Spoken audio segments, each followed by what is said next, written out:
የማይነጥፈው ደስታችን መድኃኔ ዓለም ነው። የልቡናችን ደስታ፣ የነፍሳችን ረሃብ፣ ጥጋባችን፣ የልቡናችን ዘውድ፣ የሰውነታችን ትምክት እርሱ ክርስቶስ ነው። ሁሉ ነገር ሁልጊዜ አያስደስትም። አንድ ቀን ቢያስደስት፣ ክርስቶስ ግን ሁልጊዜ ደስታችን ነው።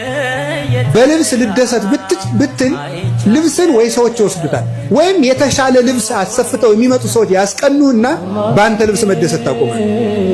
በጤና ብትደሰት ሲያምህ ይከፋል። በመልክ ብትደሰት ስታረጅ ይከፋል። በሚስታችሁ ብትደሰቱ ስትሞት ይከፋችኋል። በባል ብትደሰቱ ሲሞት ይከፋል።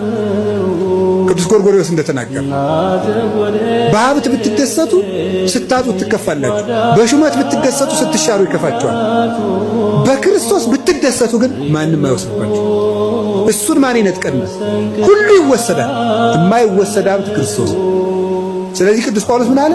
እላችኋለሁ በክርስቶስ ደስ ይበላችሁ። እላችኋለሁ በማን ደስ ይበላችሁ አለ? ደግሜ እላችኋለሁ በክርስቶስ ደስ ይበላችሁ።